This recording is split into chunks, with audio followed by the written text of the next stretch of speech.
Hello, I'm Richard Gisbert, and you're at The Listening Post. This week, captured sailors, propaganda battles, and checkbook journalism. Coverage of the showdown between Tehran and London. Hijacking the world's biggest search engine, the story of Google bombing. And a musical tribute to the special relationship, an Anglo-American love song.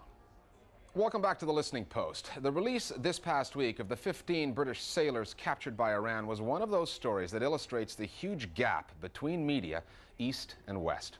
Was it a British spying mission or an Iranian provocation? Were they prisoners, detainees, or hostages? And was their release an act of mercy by Iran or a political climb down? The same events told us two different stories. That's why we call this segment The News Divide. Developments this morning in that dispute between Iran and Britain over those detained sailors and Marines. This morning, Iranian TV is showing a new taped confession from one of the detainees. Iran matches Britain in the information battle to justify seizing 15 British sailors and Marines. 13 يوما عمر أزمة احتجاز البحارة البريطانية. The crisis of the 15 British sailors in Iran lasted for 13 days. But the governments of both the UK and Iran are now engaged in a war of words, each one blaming the other for using the sailors for their own self-interest. As far as I'm concerned, the whole thing was a complete media stunt. And now to find out that they can sell their story, it's tacky and it's sordid. This story was a propaganda play acted out on a global stage, and it came in two acts. Act 1, the capture of the British personnel, the dispute over where they were taken, the spectacle of their so-called confessions, all played out against a backdrop of delicate diplomacy. Act 2 came after the Britons were released, when bilateral niceties gave way to recriminations, and the detainees went from British heroes to tabloid mercenaries faster than you can say checkbook journalism. Because of the exceptional media interest in the event. Coverage starts with language, and when most of the media were calling the British sailors detainees or prisoners, Fox News in the US had another word for them. Critical in the Iranian hostage crisis. It was reminiscent of another crisis from the early days of Iran's Islamic Revolution.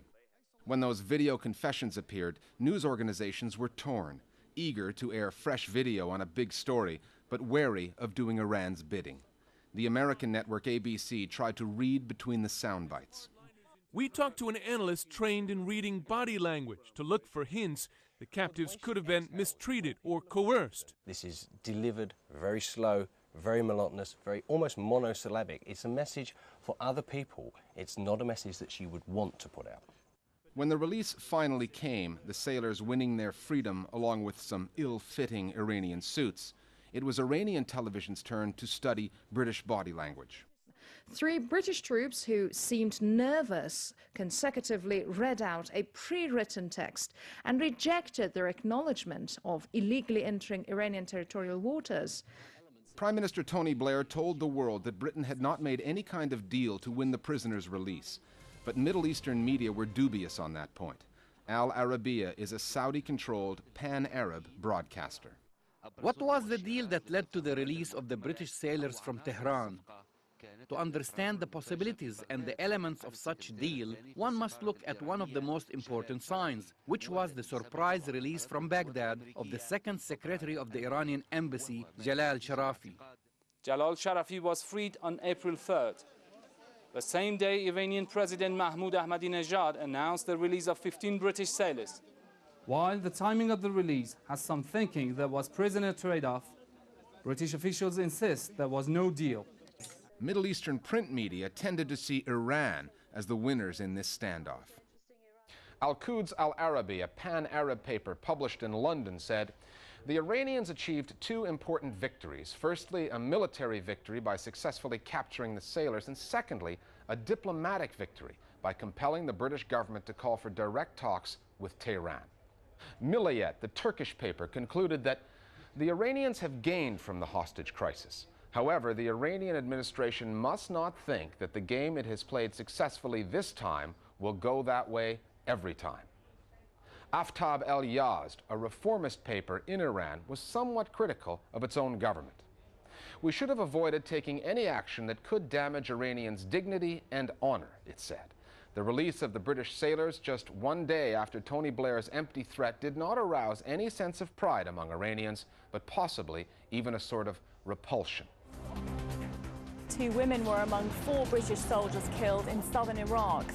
The day the soldiers were released, the British lost 4 soldiers in a bombing near Basra. That muted any celebrations in the UK, and Prime Minister Blair used what he knew would be a global media platform to send out a message. He used the same terminology 7 times within 1 minute. As a result of a terrorist act. Through terrorism in Iraq, terrorism designed specifically, the particular terrorist act that by terrorism supporting terrorism in Iraq.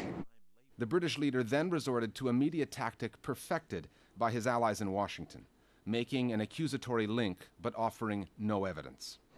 Now it is far too early to say, and that the particular terrorist act that killed our forces was an act committed by terrorists who were backed by any elements of the Iranian regime. So I make no allegation in respect of that particular incident, but... With the sailors safe at home, a British channel aired an interview it conducted with one of them before his capture, in which he admitted what the British government had denied. The sailors don't just patrol Iraqi waters, they spy on Iran. And secondly, it's just to sort of gather int as well. If they do have any information, because they're here for days at a time, they can share it with us, whether it's about any piracy or any sort of Iranian activity in the area, because obviously we're right near the buffer zone with Iran. Major news stories in Britain inevitably include some kind of tabloid angle. In this case, it was a postscript. A Tonight special, captured, paraded and exploited. The inside story of leading seaman Faye Turney's ordeal. I was made to sit there and say stuff that I didn't want to say, to admit stuff that I knew was a lie. When the news broke that 2 of the sailors had sold their stories to the media for big money, the British media, particularly those who failed to land the interviews, started asking questions, such as why had the Ministry of Defense, the MOD, allowed that to happen? They've compelling stories to tell, but should they have been paid to tell them? And who authorised them to do so? I think there's a real muddle here between telling the story and selling it, and in no sense has the Navy or the Ministry of Defence encouraged them to sell a story to the media. But nothing that was done here was outside of the regulations. The point was made that British generals are allowed to cash in on their military experiences by publishing their memoirs. Why can't junior officers do the same by selling their stories? And now, revelations they're being allowed by the British Defence Ministry to profit from their experience by giving media interviews, usually strictly banned. Eventually, Britain's Defence Minister Des Brown said allowing the captives to sell their stories had been a mistake, and Prime Minister Blair went on television to defend the original decision. With hindsight, was that a good idea? No. Do I believe it will happen again? No. But were people acting completely in good faith and honourably so far as the Navy was concerned?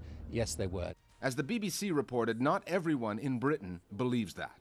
The father of Tom Keyes, who was killed in southern Iraq, claims a government attempt to use the sailors for propaganda has backfired. If this was a case that was so sensitive to the military, if it put them in a bad light, if it put the MOD in the bad light, I can guarantee you now Des Brown would have blocked those stories being released. The story of the British sailors and their Iranian captors, a wave of propaganda that started on the high seas and swept across the airwaves. Here's what our Global Village Voices made of the coverage of the story of the British sailors and Iran.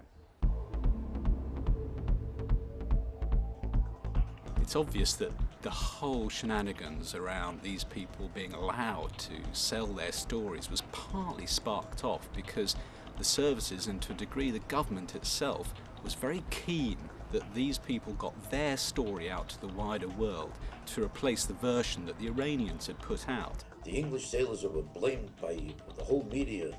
So many writers and almost every newspaper were claiming that they were so compliant and helpless and nervous, and they didn't stand up like the proud tradition of English soldiers and sailors. Whenever they were imprisoned, they were always fought back, and they never took any guff from anybody, and they endangered their lives if necessary to stand up for the great tradition of English people who never acquiesced to any captors anywhere in the world. They were innocent victims of a government that were too stupid to protect them on the high seas.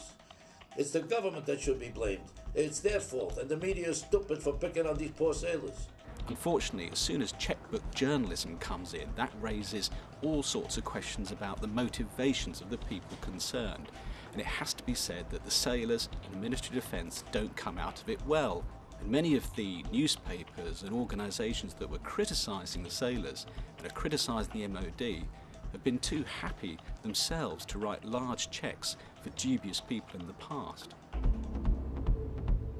We're always on the lookout for more contributors to the Listening Post. So if you'd like to be one of our Global Village voices, email us, listeningpost@aljazeera.net. We'll run you through the technology and get you on the air. Coming up after the break, the blogger who says he's a journalist and why his legal case matters.